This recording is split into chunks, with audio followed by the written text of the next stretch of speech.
Hello, everyone. I'm Ben Johnson, and this is the Perpetual Chess Podcast. On Perpetual Chess, I have weekly conversations with the chess world's best players, promoters, and educators about their lives, careers, current projects, and best practices. For more information, go to perpetualchesspod.com.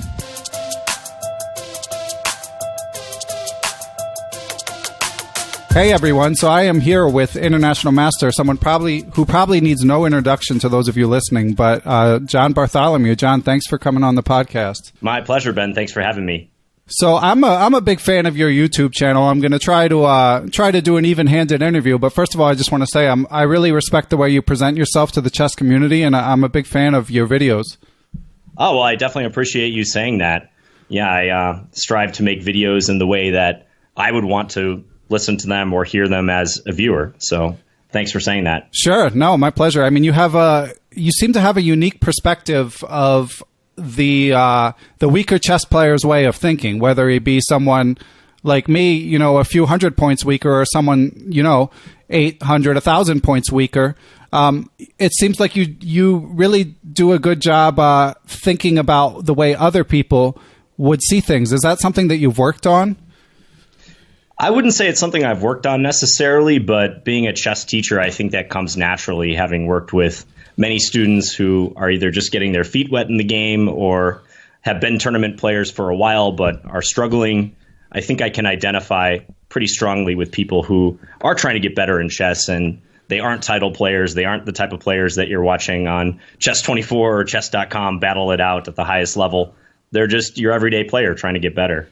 Yeah, and you've built quite a following, 38,000 YouTube subscribers. You recently did an event in Boston, and is it true that you sold out Fenway Park? I wish I could claim that. I did go to Fenway Park, but yeah, we had a nice little meetup. It was a real impromptu thing. I just threw up a video on my channel like 2 days in advance of my trip there. It was just a family vacation. I went with my parents. We had never checked out Boston before, so we were just seeing the city. And almost on a whim, I thought, hey, I've got a little bit of time, and I don't get to interact with viewers in person a lot of times unless I'm at some sort of tournament or something. So I thought, why not just try to organize a meetup and see what happens? I didn't have any expectations about how many people would show up, but it turned out to be quite the turnout. There were, I'd say, roughly 50 people who showed up over the course of this afternoon. We held it in Harvard Square, which is a famous little park in Boston right next to Harvard. And it's a popular place to play blitz chess and stuff. And it was a great event. Like 50 people showed up, got some videos out of it. I was able to play everyone who wanted a game, took some selfies with people. Even another YouTuber showed up, this guy Atrophied. Okay. Nicholas Teese is his name. And he came all the way up from Maryland. He drove up from Maryland just specifically to attend this meetup for a few hours. Wow. Yeah. I saw I saw you post a couple videos on Twitter. I subscribe to you on YouTube, but you probably heard me talk about I have kids, so my chess educational content consumption is quite limited. I've seen your videos, but I don't get to keep up with all of them. I've only seen 30 or something. But so anyway, I don't think you promoted it on Twitter. At least if you did, I missed it. But then all of a sudden, you're posting these pictures, and I can't believe how many people are at this event that you organized. It was pretty cool. Yeah, it was fantastic, and it energized me a lot. I kind of had this idea like, maybe I should just organize some sort of traveling chess meetup thing, Yeah. Like, not necessarily for my own vanity, but I think there's a lot of potential there, somehow mixing an online presence with interacting with people on a large scale, like, I don't know, some sort of traveling camp that goes from major city to major city. And it was really neat to see how many people were even just casual chess enthusiasts. I would say like probably 90% of the people there were not tournament players necessarily, but had just gotten into the game, I don't know, via playing online or playing with a coworker or something. And that was their first experience interacting with like an actual tournament chess player. Nice. Yeah. And something like that has to be good for spreading the gospel of chess. I mean, just there in a public place on a nice day, even people who didn't seek it out, you would think are going to be like, oh, this is gathering a lot of interest. Yeah, exactly. And when I quoted the roughly 50 people attending number, it is a little hard to say how many people were actually coming out specifically because of me, or just stopped by because they saw this huge crowd of people around a chessboard and were wondering what the heck was going on. Right. Yeah. And so how was Fenway Park on a different subject? I've never been. Fenway was great. I'm not the biggest baseball fan, but my dad is, so we made a point to go out there, and it was neat to see a historic ballpark. Okay. I like Boston a lot. Great city. Yeah, it's a fun city. And how were the Blitz games? The Blitz games were good. So, like I said, we were able to record some. One of the subscribers I have was kind enough to record some of the games. So I managed to avoid losing any of the Blitz games, but I was on the ropes pretty significantly in one of them against that other YouTuber I mentioned, Atrophied.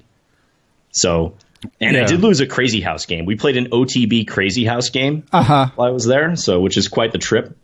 If any of you are familiar with Crazy House, or if you're not, feel free to look it up. But you have to play with 2 sets in order to make it work.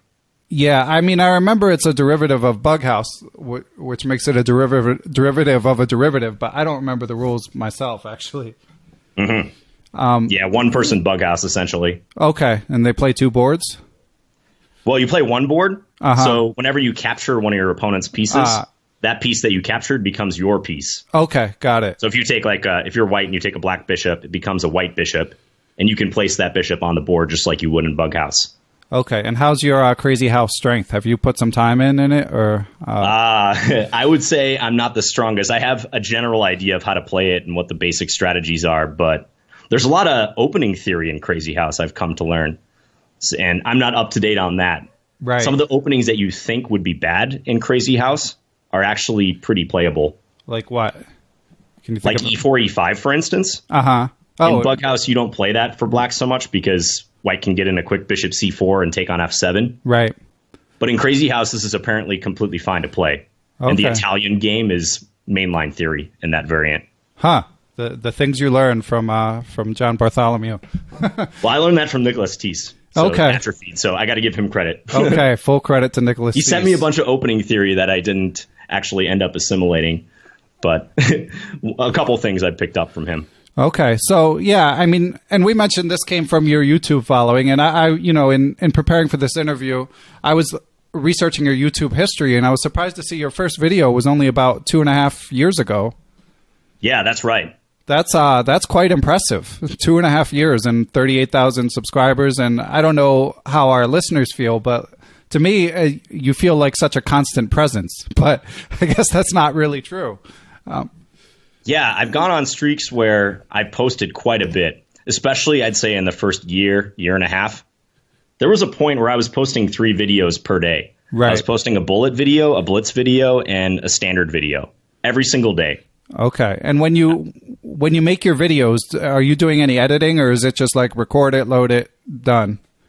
Nowadays, I'm dabbling in editing a little bit, but that's mainly for certain types of videos, like the live videos. Okay. Where I'm playing an OTB Blitz game or something, I've started editing in the board just for visibility purposes and ease of watching. Right. But I'd say 98% of the videos on my channel have no editing. It's just, press and record and post it immediately after. Okay. And what was your thought process when you started your YouTube channel? That's a good question, because I've often tried to go back and think why I decided to start. Mainly it was, I think at the time it was just a way for me to actually motivate myself to play more. I found I wasn't really playing a whole lot in between tournaments because you know how it is when you're doing chess a lot, especially with teaching. It's difficult to kind of amp up yourself to spend your free time playing online and whatnot. At least I've always had this problem. Yeah. So I figured that the YouTube channel would actually hold me accountable, because if I'm playing and posting analysis, I have to be honest about it, for one thing. Like, I got to post both my wins and my losses. And I might also develop a small following. And if those people like those videos and they don't see me posting for a while, they might call me out on it. Right. So it was a good way to force myself to play a little bit. And from there, it took off pretty quick. I got posted on Reddit. Actually, I think I posted myself on Reddit. I did a shameless self-promotion post where I was like, hey, I've got this new channel if you guys want to check it out. And I've been there and done that too. So right. No need to apologize to me. One freebie. Yeah, exactly. get one freebie with that where you can shamelessly self-promote. Yes, exactly. So yeah, it was a cool way to just hold myself accountable and force myself to play and maybe have some people take an interest in it too. Also, I saw Greg Shahade was posting a lot on YouTube as well, and I worked with him at one of his U.S. chess schools. I was teaching with him there, and I was like, hey, if Greg can do this, I can totally do this too. Exactly. If a fish like Greg can do it. Right, can't let him show me up. Yeah, well, I want to thank you, by the way, for beating up on him when you guys have Blitz matches. You know, he's one of my dearest friends, and he beats me in everything, so I love to watch him lose. Oh, yes, and I think my wins against him actually keep him up at night. Yeah, I think so, too. Occasionally he goes on Twitter rampages about the Scandinavian defense, which is one of my favorite openings, and it really hurts him, especially when he loses in that opening. Yeah, I know that he's got a little rivalry with your team Scandi. Yeah, exactly. Like every month or two, he'll just go on and start ranting about the Scandinavian. I wonder why. Although I did feel compelled to ask you, I saw you in the London Chess Classic. You had a couple Sicilians when you faced E4. Did your fans give you some pushback about that? You know, they're pretty good about not holding my feet to the fire when I don't play the Scandinavian every single game.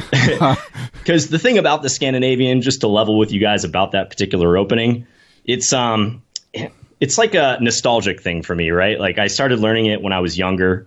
I'd say maybe around 1200 or so. And even at the time when I was learning it, I knew it wasn't objectively the best opening, but I had decent results with it. There were some other players in Minnesota, where I'm from, who were also playing it. And it formed a large part of my repertoire when I was younger, like even all the way up to master level, I would say. So it's always held like this nostalgia for me. And even though now I can't venture it every game against E4 when I'm black, I'll still occasionally try to play it just like for old time's sake. And I definitely play it a lot online. Right. Yeah. And I actually think that, if anything, I don't know, you might be able to speak to this better than me, but I feel like there's maybe less dogma about openings now than when we were younger, than say 15 years ago. Even as computers make openings more like closer to being quote unquote solved, I feel like someone like Magnus Carlsen and, you know, the renaissance of like the London and openings like that, I feel like people are more understanding of people just playing things that are solid and not like insanely theoretical now. Yeah, I think that's a good point. I think people, even at the top levels, grandmasters are searching for systems that are playable and maybe flexible. Maybe that's the operative word. Openings that are not so heavily studied, that do give you a chance to explore it without rigorous and comprehensive computer analysis. Unfortunately, with the Scandinavian, I found that in some of the lines, they are so narrow for black, like black's just hanging on by a thread, that it's just not a practical weapon against grandmasters. But yeah, I can totally understand what you're saying about the evolution of openings. Yeah, you might be just a little too strong to get away with it. Yeah, meaning the people you play are too strong. Right. So getting back to your YouTube channel, so you started posting, and when did you start to get an inkling that this was going to be kind of a big deal? I'd say maybe 3 or 4 months after I started posting, and I was getting a good response. I was getting consistent views. I was getting lots of comments on my videos, and I was responding to all of them as well. So that set the ball rolling, and just that positive feedback, for those of you who ever open a YouTube channel or something similar to that, that really excites you. Like the fact that I was getting that feedback, it just encouraged me to post more and more. And that's around the time I started posting those 3 videos per day I was telling you about, which was a significant time investment. 3 videos every single day. You had Christoph Selecki, right, Chess Explained, on in one of the earlier broadcasts, and that guy is just a workhorse because he produces 3 videos per day. It seems like forever. He's been doing that for quite a while. Yeah. And, they are Blitz videos, but it's still a lot of time. Yeah, super nice guy, but he seemed to like eat, sleep, and breathe chess, you know, which is why he's such a good communicator about it, but definitely hard to maintain that pace, I would think. Yeah, exactly. I think it's just like anything, you know, you'll probably burn out. Like I've gone through phases where I haven't completely burned out of posting, but there'll be a week where I'm just thinking to myself, it's, you know, it almost feels like a job to post a video this week. I'm just not inspired to do it. And nowadays I don't make a video. I don't force myself to make a video in those circumstances. Yeah, and I know you've got quite a loyal following. Do you get like angry emails if you don't post on a certain schedule, or are people understanding? No, I got to say my followers are awesome. I think the group of people who follow me as a whole are some of the coolest people out there, especially on YouTube, which we all know can be a pretty toxic environment sometimes. You know, there's that famous saying, right? Like, don't read the comments. Right, don't exactly. read the YouTube comments. But yeah, if you like look at the comments on my videos, they're just by and large extremely positive. I know when I had strep throat recently, it was last week, I wasn't posting, and a couple people just kind of jokingly said, "Hey John, we're going to put out an MIA request for you. Like, are you okay? Did you fall off the face of the earth? What happened?" So you get people jokingly trying to kind of cajole you into posting again. So that's nice to see their concern if you're away for a while, or their support. Like also when I'm playing tournaments, I should mention this: if I'm playing a GM Norm tournament or something, you wouldn't believe the amount of people that will go to the tournament website, or they'll go to Chess24 or chessbomb.com and comment in the tournament arena or the page that has all of the games for that event. And they'll be like, "Go John, Team Scandy," rooting me on, this, 2450 rated IM. Right. I often wonder if some of the other participants in these tournaments are like wondering who the heck this guy is. Like, why does he have such a large following? Yeah, I think most people know who you are, but I get that. I've seen it, like in the Pro Chess League, for example. You guys were definitely a fan favorite. Yeah, it's really neat to see that. And that's all the power of the internet and YouTube right there. Yeah, well, I mean, it speaks to the quality of the product you put out, too. I mean, I think people feel like, presenting these videos, if people are watching you every day, it's like you're a part of their life. So they like to give back. And I actually I followed you at the London Chess Classic. Like, stuff like that is more feasible for someone who's not at their computer much like me to do. Like, I like to track the large tournaments on my phone. And when you were doing those little quick hitters, updating how you were doing, that's like more feasible for me to watch than like a longer video. So yeah, I enjoyed rooting you on too. Oh, thank you. Yeah, and that's a cool format, right? I feel like that might become more popular with chess players in general. I notice more people are putting out vlogs. For instance, the Chess Bras, Eric Hansen, Amon Hambleton, have been making some vlogs when they play in tournaments, and I think that is a nice little format. And I think, especially if you have experience with editing, you can bring people up to speed pretty fast on what your tournament exploits are. Yeah, and it can go in different directions. Like Kostya Kovutsky, another former guest, and Isaac Steinkamp, they were at the Reykjavik Open, and they did these sort of super detailed postmortems, which is another way you can go.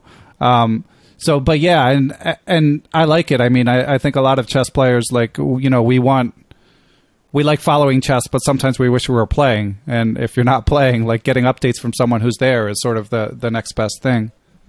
Yeah, and to that end, as long as we're on that topic, if there's a GM out there who's on the tournament trail and maybe leads an especially interesting life, I think you have great potential to market yourself via YouTube.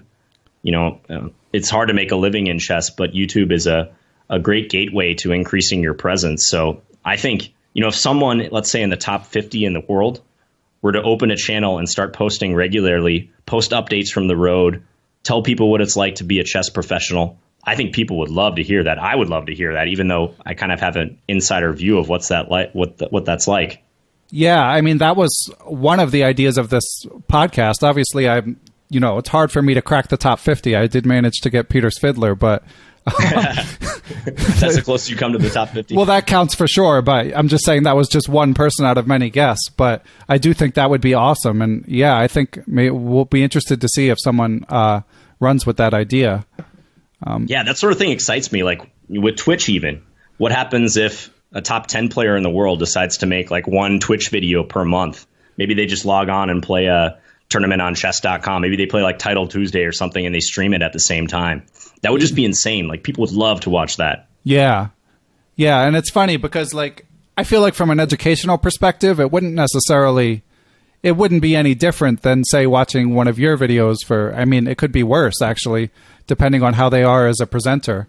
But just the novelty of someone that amazing at chess, I feel like, would get people tuning in. Right. Because we have that great luxury in the chess world that the game happens to interact awesomely with all of this new technology that we have at our disposal, which is pretty crazy to think about, right? Like this ancient game that interfaces so well with the internet and social media. And I think people should take advantage of that, especially at the professional level, if we want to try and grow chess. Yeah, I mean, we don't know where chess is in the development curve, you know. I mean, it's been around for, 1,600 years or whatever it is, but everything goes in cycles, and chess is clearly on an upswing, but we don't know what inning it's in this upswing. So hopefully it's early innings. Yeah, definitely. I remember during the World Championship, this past World Championship between Karyakin and Carlsen, I was just kind of curious about the social media presence of Karyakin in particular, since he was the challenger and less known. And I remember looking on Twitter, and I was shocked by how few Twitter followers he had. I think he had something like 12,000 Twitter followers. And I was thinking, this guy's like a whisker away from winning the World Championship and becoming, the chess player to beat for the next however many years. Maybe Magnus Carlsen would have an argument against that, even if Karyakin did become world champion. But you get what I mean. And it was a little depressing in a way to see how little marketing he had done for himself. Like, this is not a call out of Karyakin, but maybe just a symptom of a greater issue in the chess world. I think as chess players, maybe we don't have the best sense of how to promote the game. Yeah. It's certainly, at best, it's on a case-by-case basis. I mean, FIDE is certainly not doing us any favors, so that there's definitely no unified vision being presented, with the exception of the online sites are doing a good job, obviously. But yeah, from the top level tournament, they could do more. Right. So you built this following with YouTube, and I know you're a teacher. So were you basically, I mean, we'll get into your background a little bit, but let's just start with where you were 2 years ago. Like, how did it affect your work life? I mean, I've had enough YouTube people on to know that the YouTube revenue itself isn't like a huge deal for someone's livelihood, but how has having 38,000 subscribers generally affected your life as a chess professional? I'd say it's mostly affected it positively in that I get a lot more inquiries for lessons now. Probably something like tenfold the amount of inquiries that I used to get prior to posting videos. And I was pretty busy with teaching even before I started doing YouTube. So you can imagine what it's like now. I have a pretty extensive waiting list going on. And as a result, I've been able to raise my rate and work less hours, make it easier on myself day to day. So yeah, increasing my coaching presence has been the most visible positive byproduct as it relates to like my chess career, let's say. Cool. Good for you. And with your ability to scale back your work, what do you do with your newfound free time? Yeah, so that's funny you asked that, because I sometimes wonder if I'm using my time in the best way. I'm always trying to optimize it. So Chessable, the site that I started up about a year ago, has occupied some of my time. Also just pursuing some of my own personal interests, staying fit. I try to go to the gym a lot these days, and that's helped immensely in every aspect of my life, just my energy levels, my day-to-day well-being. Also, honestly, like in my schedule, I just try to schedule time to do almost absolutely nothing. I think that's very important, just to have blocks of time that you set aside for yourself specifically. If you're busy and you're juggling a number of projects, you have to remember that you're not a robot, and that it is important to just do nothing every once in a while. So I try to set aside many blocks of time in my schedule to do that. Maybe I'll go to the coffee shop, or just take a walk outside, go see a friend or something, go visit my parents who live across town about 10 minutes away. Okay. So nice. That sort of thing. Okay. And when you say do nothing, I mean, it could be surfing the internet. It's, Could be lying on the couch. Nice. Sounds good to me. Don't have children if you want to keep that up. Right. Exactly. That may change in the future. So, John, you mentioned Chessable. I've checked it out a little bit. It's pretty impressive site, pretty nice way for people to get exposure to opening ideas. And you recently had a nice write-up somewhere. I think it was in a Minnesota newspaper. I'm sure you know better than I. Well, yeah, Star Tribune. Okay. And why don't you give the listeners a little bit more info about what the product's about for those who aren't familiar? Yeah, so Chessable is a site that I co-founded with David Cramley. And I have to give David the lion's share of the credit because he was the visionary of the site. So David was he's about a 1900 rated player. He lives in England. And he approached me at the end of 2015. He emailed me and he said he watches my videos and that he had this great idea for a chess site to help people better learn the game. And he was really excited to share it with me. And what was very impressive is he had a working model of the site all ready to go. So it wasn't just an idea that he had in his head. He had actually built this thing from scratch by himself. Wow. He has a background in game design. So I was intrigued by what he was saying. So we got on a Skype call and he showed it to me. And essentially what the site is it's a way to better learn the game using spaced repetition and scheduling. So if you think of sites like Duolingo or Memrise for language learning, people out there listening to this might have used those sites before. So they use the same thing. Basically, you're presented with these words, or in our case, chess lines, and you memorize them and you assimilate the associated ideas that the author is presenting in the lines. And our module will prompt you to learn those again sometime in the future. So you'll prove that you know it then, you'll replay the line, and then it'll save. And then in the future, the module will prompt you to learn them again. So it uses reinforcement to make sure that you can use these in your actual games. Okay. So do you prompt it to prompt you, or is it just like you log on and it's quizzing you? Yes, it's quizzing you, and it'll tell you if you have moves to review. Okay. And then you'll click on the button and you'll review your moves for the day or for the week. Okay, so it's like a given time frame. Like, do you program it to test you a certain amount of time, or how is it determined when it's going to do a future review with you? Yeah, so it's a daily thing.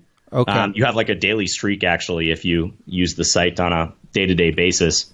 So a lot of our hardcore users use it every single day. Although you don't have to, you could just use it before a tournament if you wanted to kind of spruce up your repertoire and learn your lines. Okay. And this approach works best for learning openings, as you might imagine. So I published a number of repertoires on there, and users seem to use it best with openings. But we've also started to branch out with things like endgames, for instance. There's concrete endgames that you want to learn and memorize, and Chessable helps you do that as well. Or even things like tactics. It's great with building patterns with that. Nice. So what does your work entail for the site? Like what sort? I know that you've done a good job promoting it. I saw the YouTube video you did from London when you were out there. What else do you do for the site? You make repertoires and get the word out. What other daily responsibilities do you have? Yeah, so I coordinate on a lot of the major business decisions as the co-founder, but as far as day-to-day responsibilities, mostly just being on the site, answering questions. That's one thing that's really cool about our site is that it gives you basically real-time interaction with the authors of the repertoires. So you can go on and study or buy individual repertoires, and often the author of the repertoire will respond to your comments. Like you can leave a comment on a specific line, like, hey, on move number 14 here, you're suggesting bishop e2. Why is that better than knight f4? And a lot of times the author will respond to you. Wow. So I get on there and do that sort of thing, especially for the repertoires I've created. And also I review the repertoires that people submit. So I check them for accuracy and make sure they're good to publish, because one of our major goals with Chessable is to become a centralized place for people to share repertoires, whether they're opening repertoires, endgame repertoires, whatnot, and allow a easy exchange of information, and also have repertoire authors get paid. I think that's one exciting thing, that they get the lion's share of the revenue on the repertoires. Yeah, it's a great idea. One of those things that helps you guys and can help other chess professionals and semi-professionals. Right. So what's do you guys have like a 5-year plan, or like in terms of you said you were working on business development? What else do you guys have planned? Yeah, so fortunately we just received some significant investment. So we just raised about $130,000 US from a few private investors. Wow, nice. And yeah, it's been great. And our immediate goals are to implement some feature improvements on the site.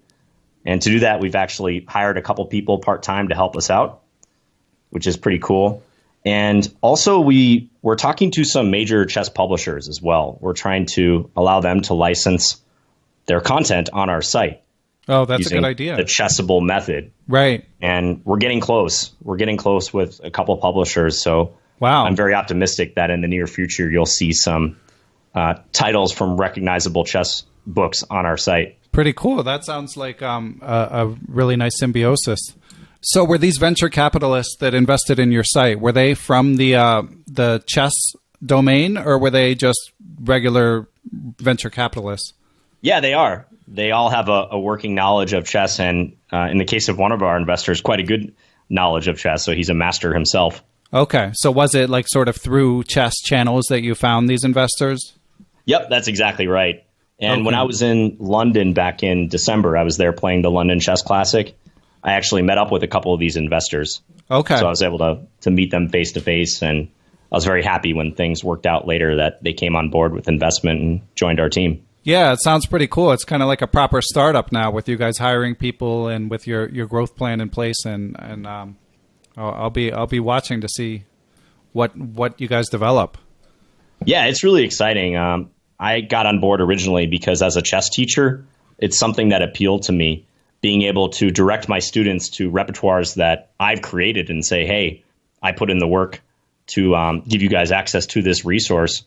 So, for instance, I published a D4 repertoire for white, and I made it freely available on the site.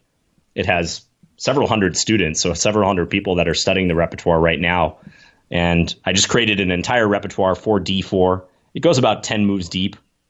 And I tried to explain the main ideas of what you're going for and offered recommendations that people can put into practice in their own games. And I'm not aware of really any other resource online that does that sort of thing, especially one where the author is interfacing with you as the person studying. So I have people post questions, and I'm always happy to answer. It's really interesting to do that. Yeah, and I know that when Christoph Salicki came on the podcast, he actually mentioned, he had written a chess book, and he mentioned that he felt like this was sort of like a better way for a player of his caliber who, has a following to share opening research than writing a book, which he, of course, has done. So that in itself suggests that you guys are onto something here.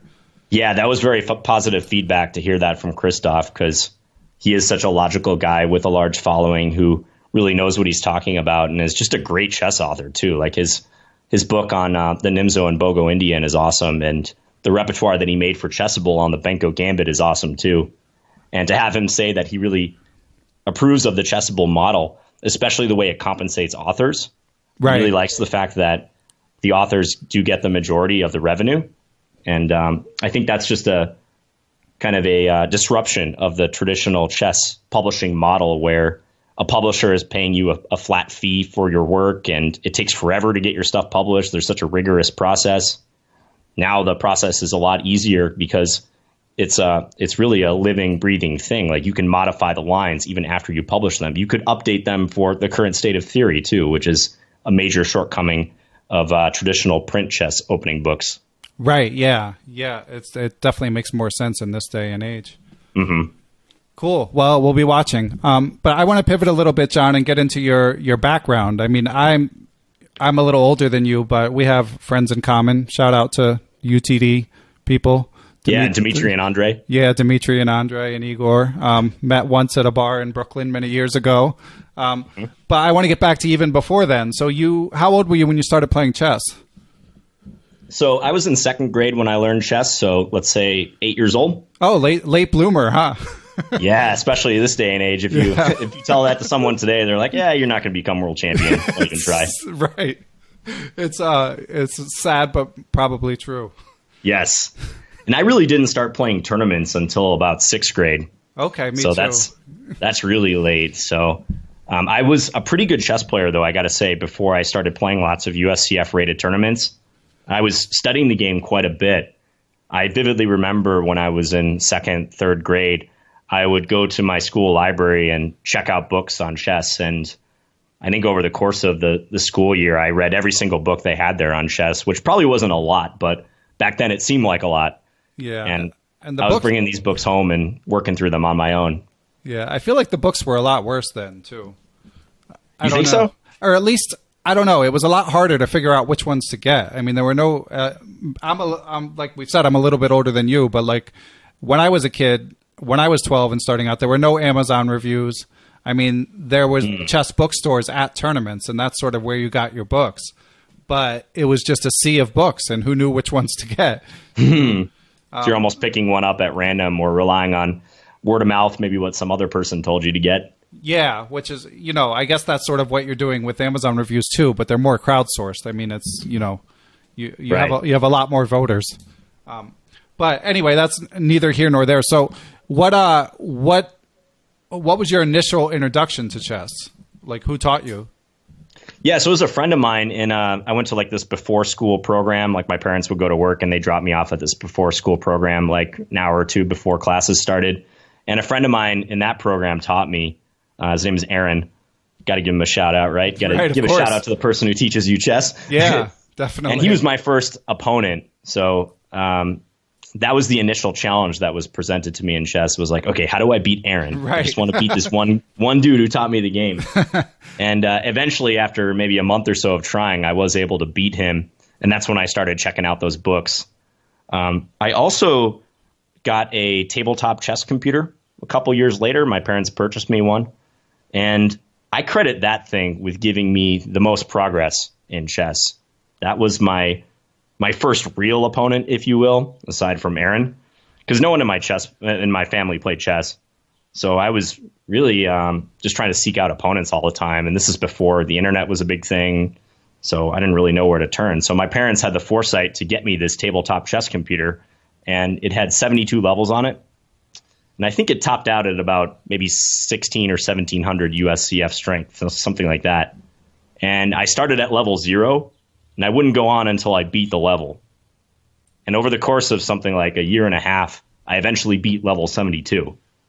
So just trial and error, banging my head against the wall, figuring out how to beat each level. I eventually beat level 72, and that gave me a ton of confidence. Nice. That's about the time I started playing tournaments after that. And you made a YouTube video about that, right?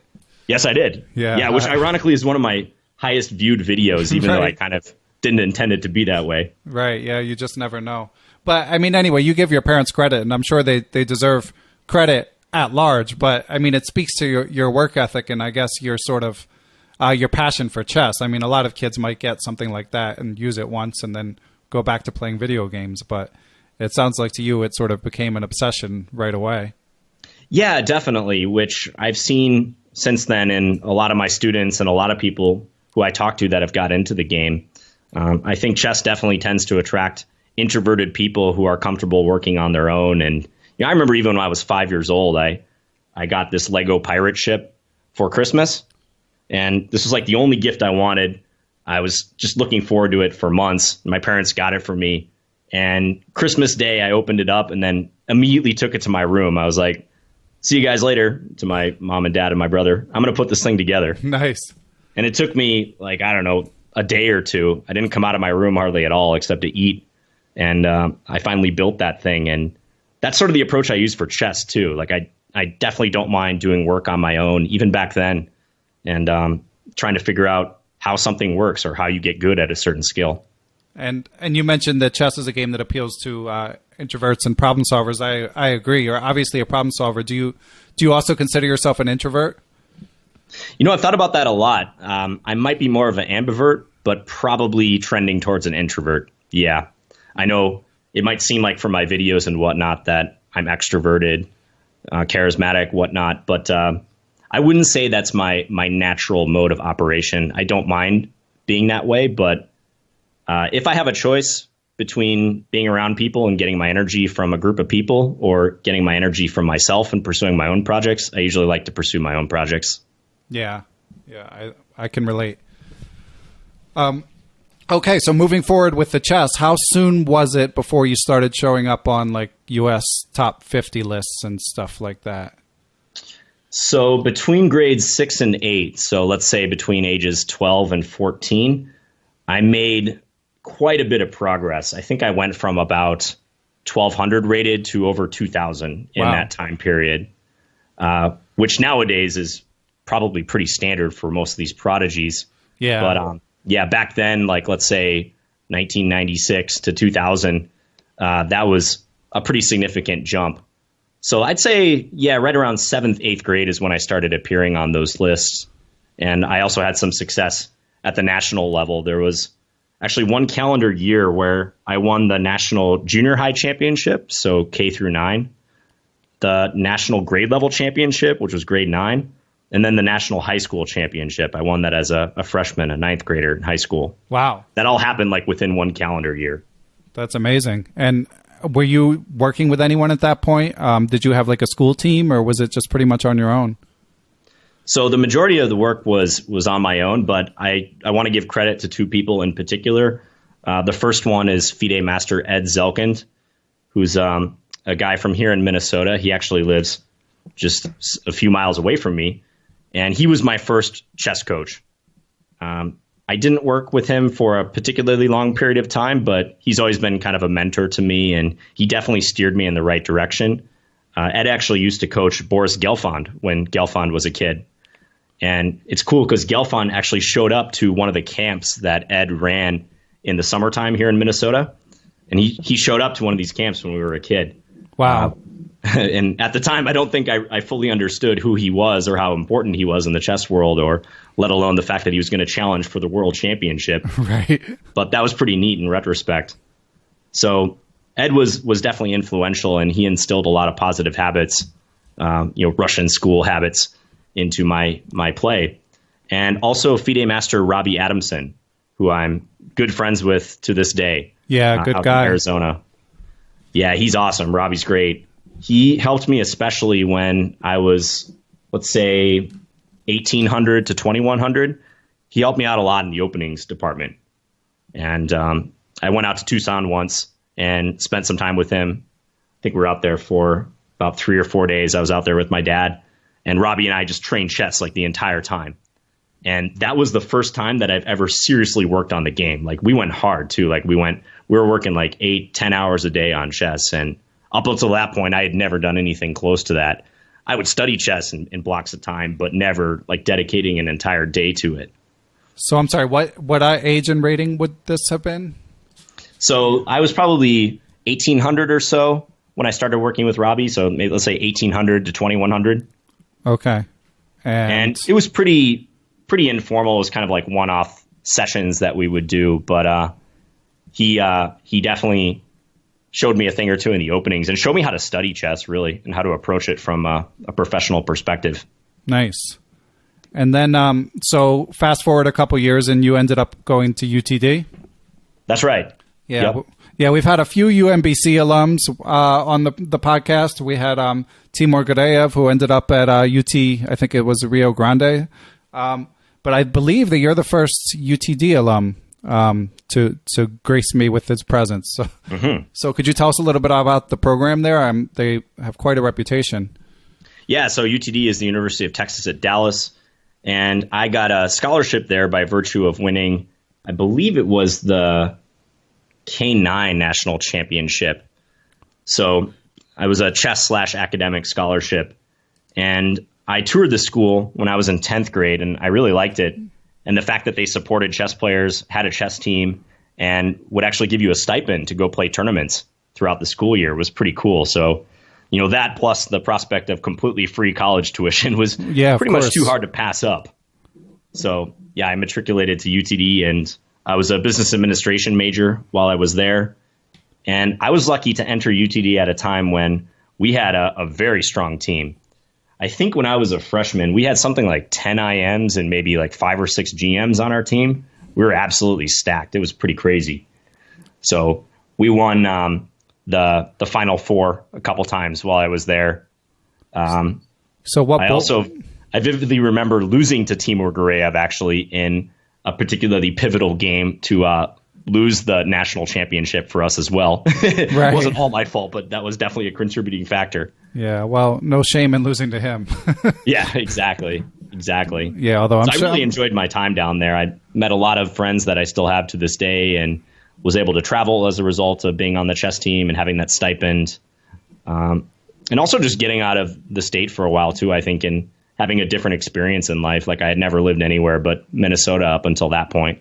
So that gave me a nice perspective on things. Nice. Yeah. And I read a couple old interviews with you in getting ready for this. And I mean, and as I recall, you went to law school briefly. Is that correct? Yeah, that's right. So after I graduated from UTD, I had it in my head that I wanted to be a lawyer because I actually think, since lawyers do tons of writing and critical thinking, that fits my skill set pretty well. Like in school, I was always a good writer, and I enjoyed English class and such, and enjoyed presenting arguments and defending them. So, I was in law school at the University of Denver out in Colorado for a semester. So did you go straight, sorry to cut you off, but did you go straight to law school from graduating, or did you do anything in between? No, I took a year off where I was mostly just playing and studying chess. Okay.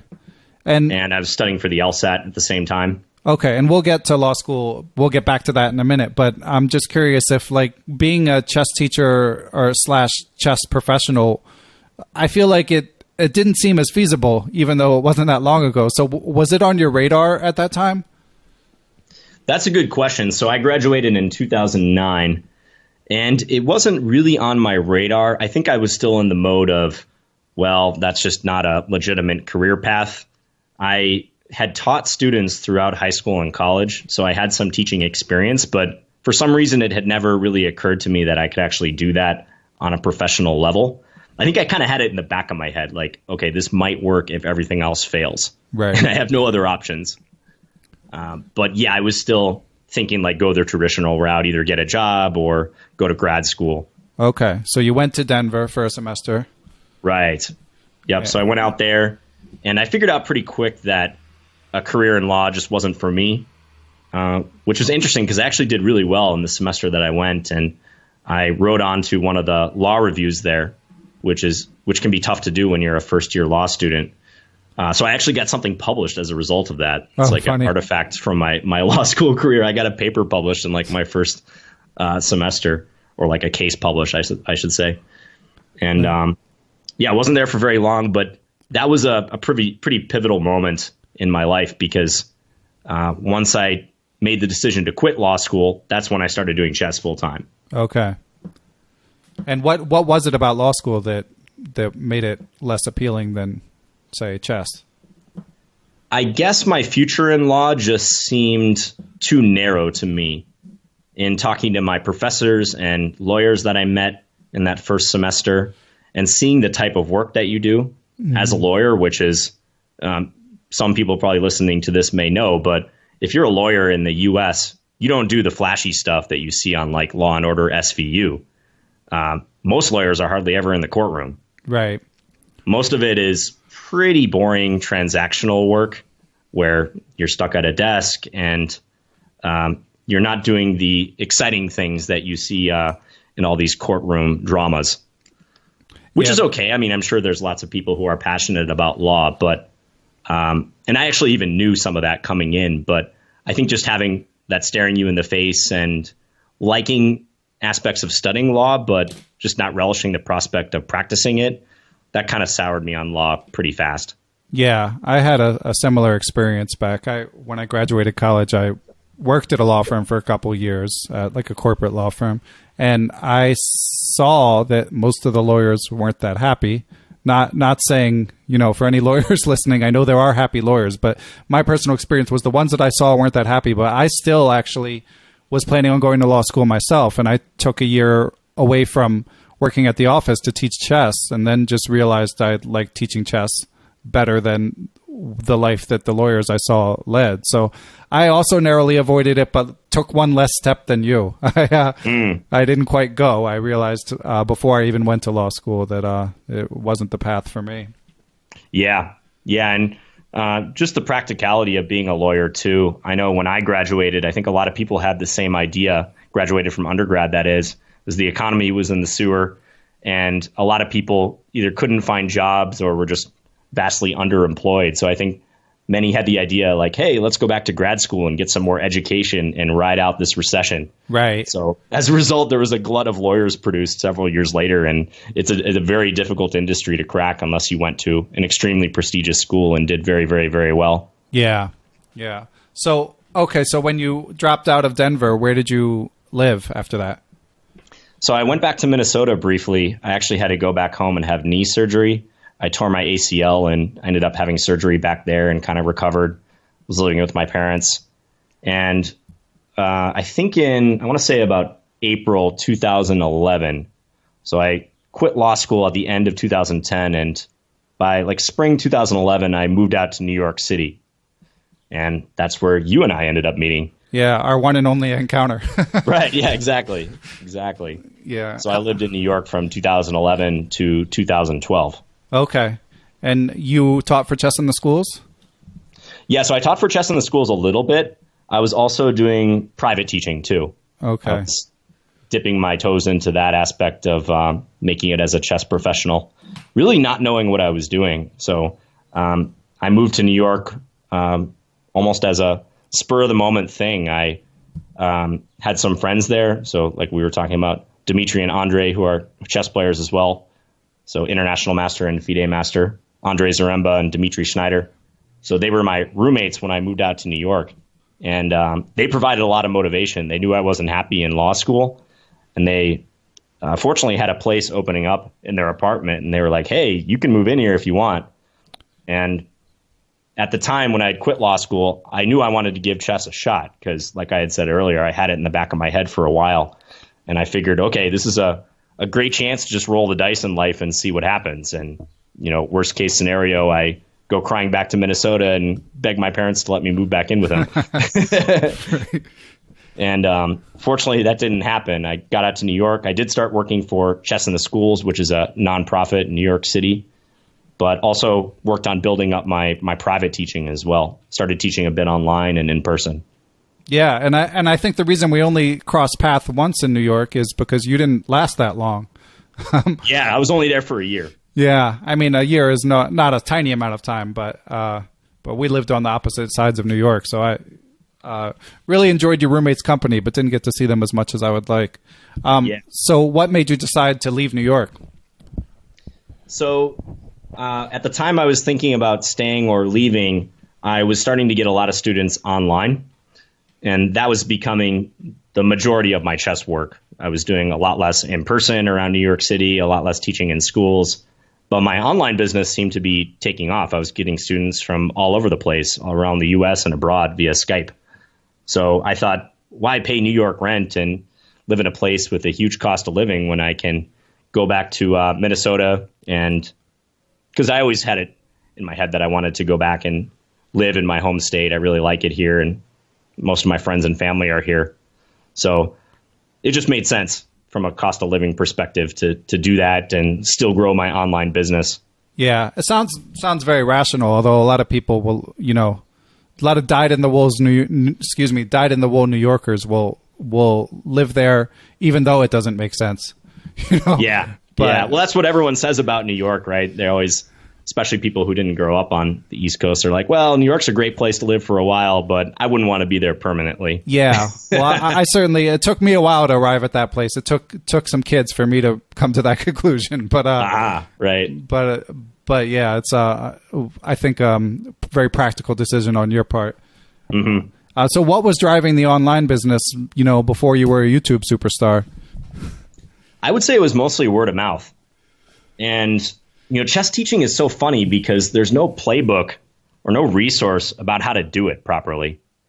You have all these different like kind of snippets that you might get from books or articles, and maybe it's a little easier to figure out how to be a chess coach nowadays. But yeah, like back then, like, you know, 2011, 2012, I was just making it up. Basically, I kind of knew what worked with students I had taken on in the past when I was in high school and college. But I was really just figuring things out on the fly. But I think my prowess as a chess teacher was reflected in the positive feedback I was getting from students, and also the very flattering feedback I would get when they would refer me to other students. They'd say, yeah, John has done a great job with me. Or if it was a parent, like, John has done a great job with my son or daughter. You should, hit him up for lessons, basically.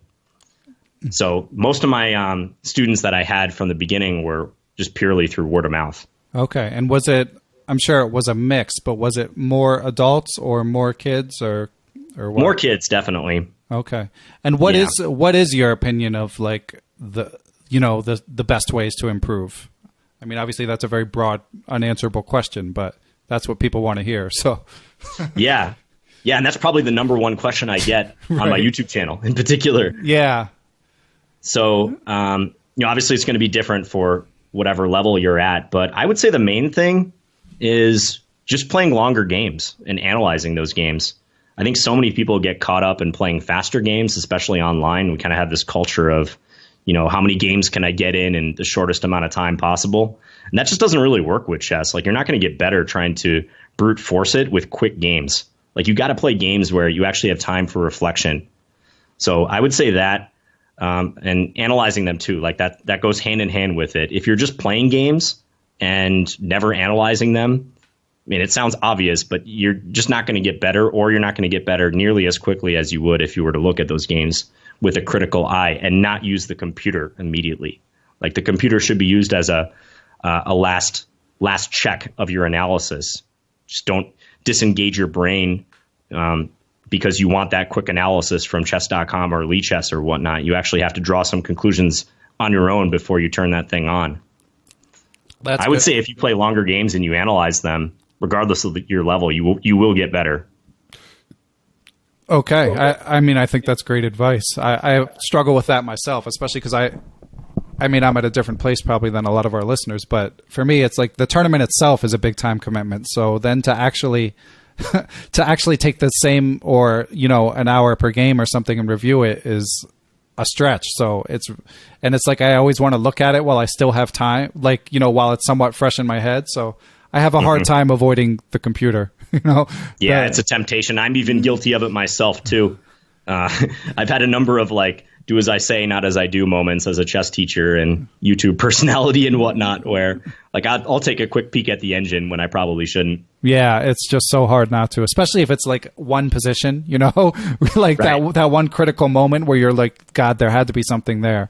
And you just, the game ends and you just want to look, Yeah. Yeah, it's kind of a microcosm of how information is disseminated online, right? Like, everyone has Google and Wikipedia at their fingertips. And I don't know. I think to obtain a greater understanding of whatever you're looking to master or understand, you got to use that resource, but it can't be like your only resource at the expense of your brain and research into a number of sources. Right. Okay, so with your students, you do a lot of game review. What else? Like, let's say it's a talented kid who's, looking to go from expert to master. What's a typical lesson like? So in that instance, probably there has to be a lot of work done on their opening repertoire and the associated middle games. I think when you have talented players, ambitious players who are trying to make a push towards master, those are the things that you got to tighten up a lot. Yeah. So, yeah, we would probably work quite extensively on their opening repertoire and making sure they understand the associated middle games as well. Yeah. And kind of along with what I was talking about earlier, just instilling in them a sense of how to properly study chess, like Robbie Adamson did with me. Like, up until that point, up until a good player sat me down and said, here are the things that you do. Like, this is how you use ChessBase. This is how you effectively use chess books. These are the habits that you should avoid. So, up until that point, I hadn't really thought about it. So ChessBase is probably tough to explain on an audio-only podcast, but what did he tell you about books? I think it was mainly like what sort of books would help you and the takeaways from them. So, for instance, I know a dilemma that a lot of people run into at all levels is you pick up this chess opening book. It's like 500 pages long. It has all these variations and sub-variations. You might play through the first game or the first variation, and then you just get so inundated with all this info. You're like, how am I going to work through this entire behemoth of a book? And you just put it down and you lose motivation and you never touch it again. So he kind of showed me how to parse through that information properly what variations that you don't have to play out on a board or play out on your screen, and which ones are like important to look at, essentially. Because for a lot of these books, I feel like you could just cut out like 75% of the analysis, where they go off on a side tangent and they say, well, in this game, like this variation was played, and mastering the skill of knowing when to just stop looking at that stuff, and when it's not worth your time to pursue that line, and instead focus on lines that you might actually get in a game. Like, that's super important. That can save you tons and tons of hours. Yeah, just to be practical. Yeah, and I think Greg Shahade even mentioned this in one of his blog posts, that he thinks chess books should be about, a fourth or the fifth of the size that they currently are. Yeah. And I completely agree. Yeah. It gets too much information. Like, even professionals have no interest in studying that much. Right. Okay, and what are your favorite chess books? That's a good question. So I guess I have a few different books for different categories. I really like Mikhail Tal's book, My Life in Games. Oh, wow. I think as far as a chess autobiography or biography, that's one of the best. It's very entertaining, and I just really like his writing style. A book I recommend to a lot of people who are trying to improve is this book, Tune Your Chess Tactics Antenna. Okay, not familiar with that one. Yeah, it's not super well known, but what I like about that book in particular is it tells you how to train your sense of danger and what signals you should be looking for in a position that might cause you to look for a tactic. Because one thing I harp on in my videos and with my students is sense of danger, and especially paying attention to undefended pieces. Yeah, I've seen that in your tactics videos. You do a really good job of giving people mental shortcuts. Yeah, thanks. And probably my longtime viewers are sick of me talking about it all the time, but players who are, say, below 1600, that's the thing that just dominates the type of games that they're getting. Undefended pieces, people just making straight up blunders, and really not being able to go like 10 moves without making some catastrophic error, like hanging a knight or something for free. Right. And I firmly believe that you can't really progress in chess until you get a handle on that. Like, it makes no sense to study advanced middle games or specific end games even before you are capable of playing a game where you're not dropping your queen. Right. Cool. So, yeah. Go ahead. I like that book for training that sort of thing. And one other book I wanted to mention is this book by an English grandmaster who was IM at the time he wrote it. It's called Amateur to IM by Jonathan Hawkins. Okay. And that book is a really cool one because he was a kind of a late bloomer in chess. And as an adult, I think he was rated about 1700 in his 20s and just decided he wanted to get good. Oh, wow. And he documents basically the path he took to become an international master.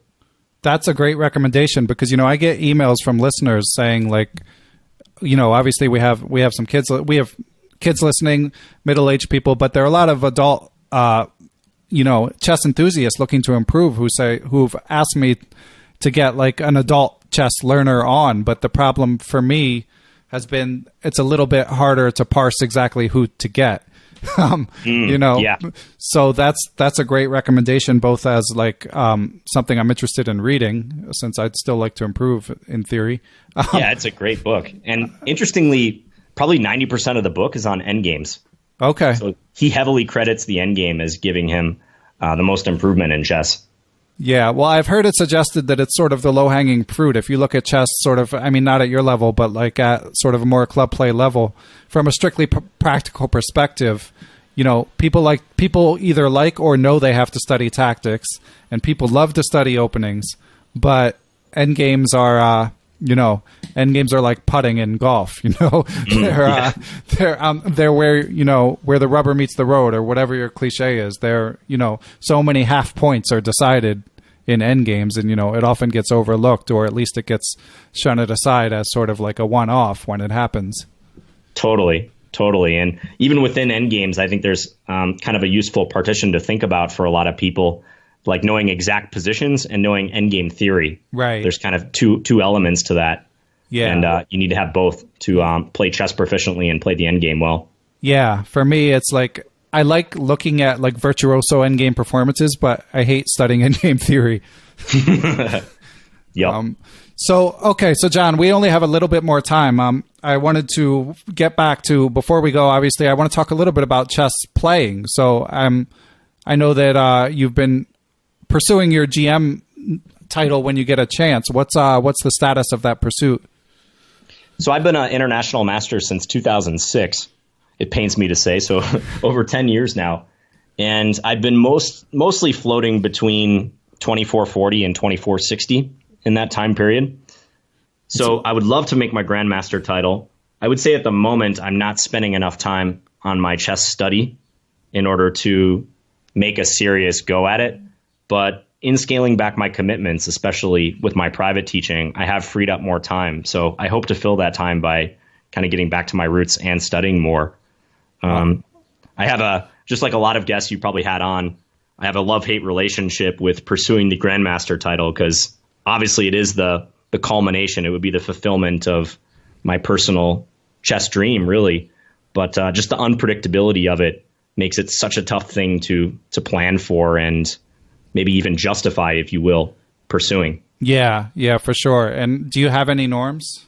I have one grandmaster norm. Yeah, I got it in 2013. Okay. And for you, someone at your level, like if you do push your pedal to the metal and try to push for that title, what sort of work would that entail? How would you study? I think for me in particular, I really need to improve my openings. I think that's the one area of my game that's lacking. And I also probably need to work on my calculation a lot too. Stylistically, I like playing endgames. I like playing strategically. I feel most comfortable when the game is a slower pace and maybe there's some sort of maneuver or plan I can employ. I generally don't have problems in those types of games. But when the game gets very sharp, and also when the game immediately entails a lot of opening theory right from the get-go, I think some higher-rated players can expose that against me, or even some well-prepared lower-rated players. Right. Yeah, you're so solid. When I watch your videos, sometimes it's like I don't even know how you won or where your opponent went wrong. Yeah, I found that style works extremely well in beating lower-rated players. Like, I hardly ever lose to lower-rated players, especially OTB. Right. But it's not so great in trying to get grandmaster scalps. Yeah. One of my good friends in the chess world is international master Keaton Kira. Mm-hmm. He's from Nebraska, lives out in California now. And he and I have like diametrically opposed styles. He is becoming a little more solid actually nowadays, but he is very good with the initiative. He plays like the Sicilian Dragon as black. He's played it his entire career. And I know when he was hunting for norms really actively, he still is, but especially a few years ago, he would have tournaments where he would lose to players that I would like never lose against. Yet he would also go on a streak where he would beat 2 or 3 grandmasters in a row in a tournament. So guess who has more grandmaster norms, me or him? Yeah, exactly. You want to embrace volatility.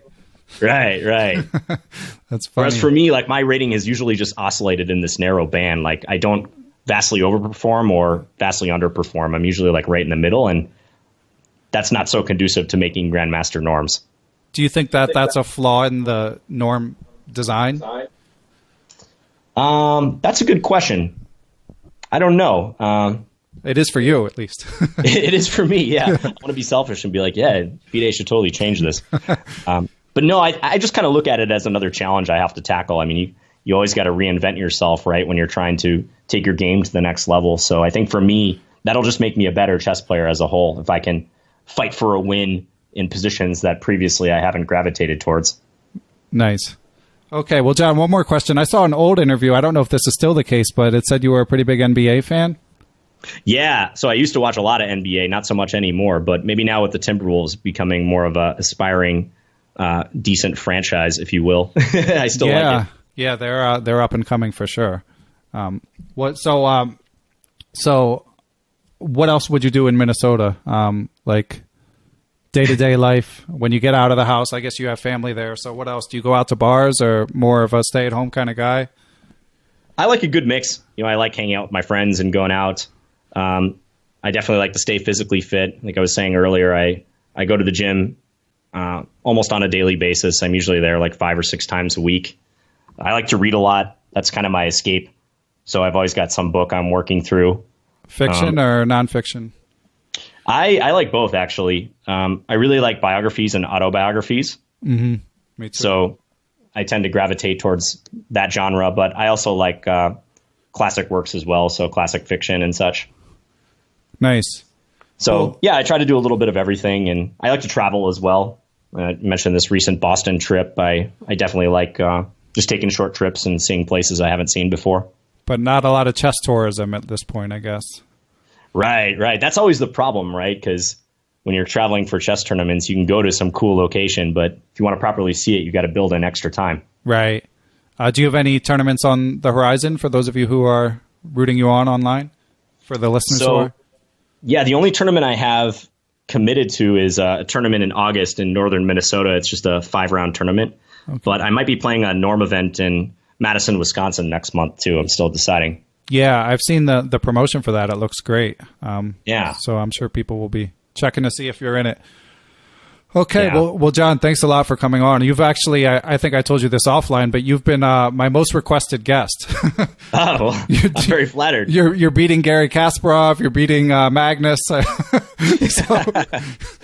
I think you're definitely striking a chord with people. So if only I could trade ratings with those guys. I know the feeling. Well, yeah, thanks so much for organizing this. I really appreciate the work you've done with this podcast, and I really enjoyed it. Hopefully I can be back on again in the future when you start taking repeat guests, maybe down the line. Yeah, that's definitely in the works a year or two down the line. And, I'm eager to see what happens with Chessable. So you can pop in and give us an update at some point. And last but not least, I think most listeners know how to reach you, but what's your preferred method of people tracking you down?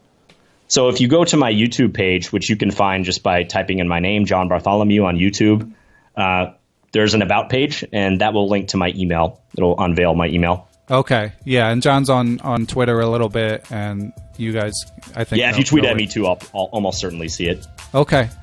Especially if you tweet something funny, I'll probably reply. Nice. All right. Cool. Well, thanks again, John. I really appreciate your coming on, and hopefully we will talk soon. Yeah, thanks a lot, Ben. Appreciate it. Thanks for listening to Perpetual Chess. To hear more episodes, give feedback, or suggest guests, go to perpetualchesspod.com. If you like the show, please help me out by telling your friends and giving me a high rating on iTunes. I'll be back next week with another episode of the Perpetual Chess Podcast.